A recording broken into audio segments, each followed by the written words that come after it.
kunci negara. Dan mulailah rakyat teriak dan panggil TNI. Kemana TNI? Tahukah kita semua bahwa 1. TNI kita hari ini adalah tentara yang paling sipil di dunia, karena personilnya tak boleh bawa senjata, yang nampak bawa sarung pistol kosong di mana-mana. 2. Tahukah kita bahwa secara sistematis TNI kita seharusnya sebagai komponen utama alat pertahanan negara sekarang sudah bergeser menjadi komponen pembantu, karena tugasnya hanya menjadi pembantu, membantu tugas Polri, membantu bencana, membantu pemadaman kebakaran hutan, bahkan untuk menumpas separatisme yang jelas bahagian tugas pokok TNI tetap difungsikan untuk membantu Polri dalam tugas operasi penumpasan separatis yang diganti nama jadi kriminal dengan 1000 alasan. Yang komponen pendukung seperti komponen utama yang sudah jelas komponen utama TNI malah seperti komponen pendukung. Aneh bin ajaib.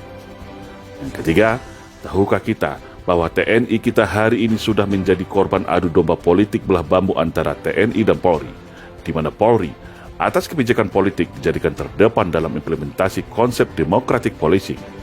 Sementara RUU Kamnas sengaja di-PTS-kan.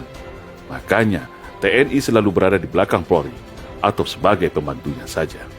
Yang keempat, tahukah kita bahwa jumlah Polri hari ini sudah 3 kali lipat jumlah TNI, alias 1:3, di mana secara anggaran pun Polri jauh fantastis di atas anggaran TNI.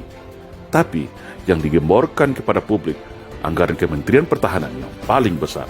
Padahal setelah dibagi berdasarkan matra, jauh di bawah anggaran Polri.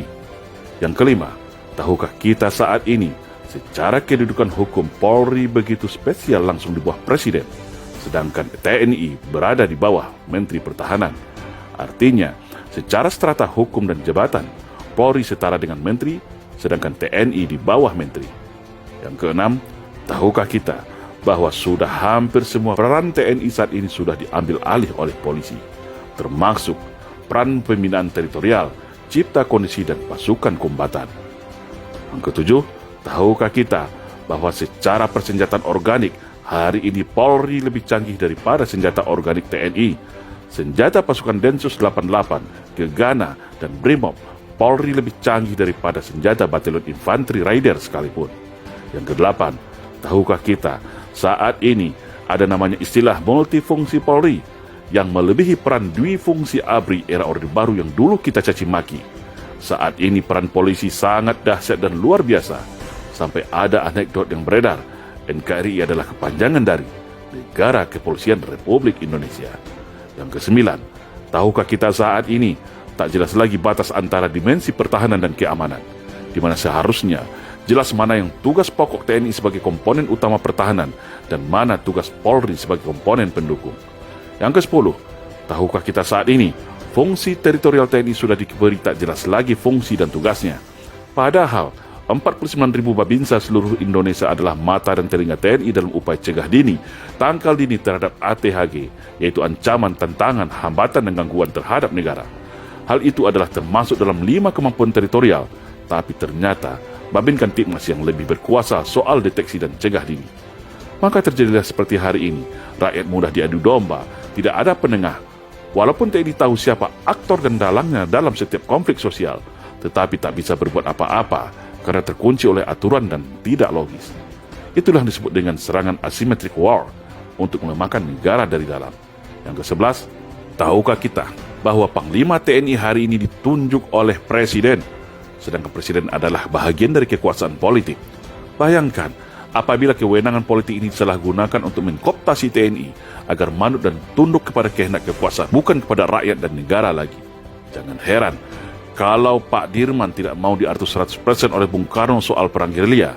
Jangan heran Pak Yani tidak mau diatur dalam soal pemberian senjata dari Cina untuk kaum komunis. Yang ke-12, tahukah kita bagaimana TNI kita secara kekuasaan politik tidak berdaya dan tunduk di bawah kekuasaan politik?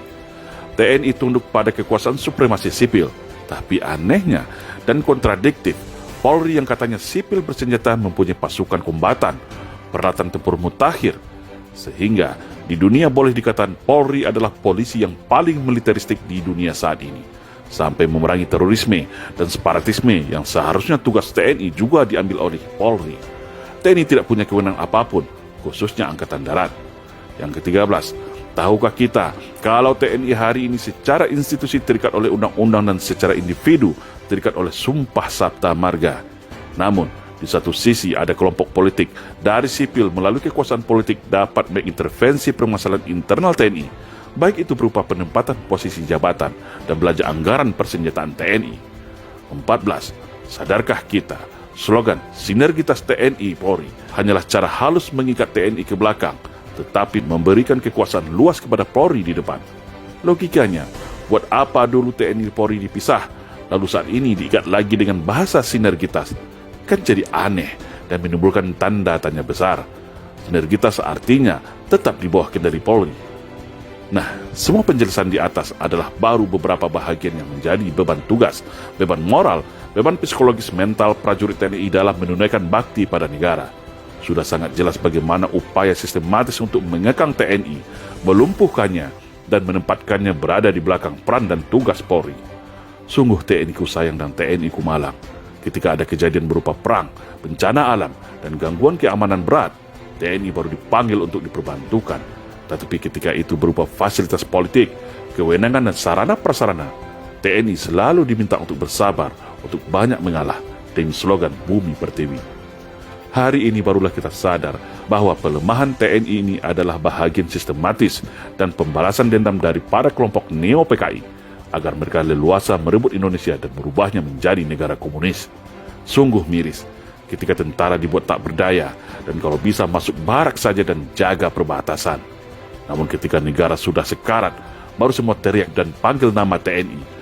Ketika semua peran TNI diambil, lalu terjadi konflik polemik yang tidak terkendali lagi, baru panggil TNI. Kemana TNI? Yang enak buat Polri, yang susah dan berat baru TNI, yang disalahkan TNI, yang dipuja-puja Polri. Inilah yang dirasakan oleh para keluarga besar TNI hari ini. Dan itulah yang kita maksud sudah terjadi infiltrasi politik belah bambu untuk memecah TNI dan Polri. Satu diangkat, satu diinjak. Dan strategi ini baru sekarang kita sadar adalah bahagian infiltrasi politik para anak PKI yang berhasil menyusup secara halus mempengaruhi putusan politik pasca reformasi. Lalu siapa lagi yang akan jaga bangsa ini dari upaya infiltrasi ke masyarakat untuk adu domba, hasut menghasut, dan berupa perang narkoba atau lainnya yang tujuannya untuk melemahkan Indonesia dari dalam? Sungguh TNI ku sayang, TNI ku malang. Semoga bangsa ini tersadar dan mengembalikan jati diri TNI sebagai tulang punggung negara. Saya yakin, kalau fungsi teritorial TNI berjalan dan TNI kembali ada tempat di Senayan, maka insya Allah agenda komunisme di Indonesia akan kembali bisa dipatahkan. Karena TNI punya peta dan tools strategi untuk itu. TNI harus kembali menjadi jati dirinya sebagai prajurit Sabta Marga yang berwibawa sebagai penjaga Garuda, pengawal Pancasila, garda utama menjaga keutuhan NKRI.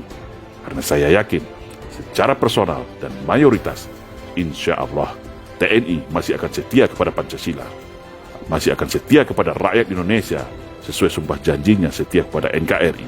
Insya Allah, salam Indonesia Jaya.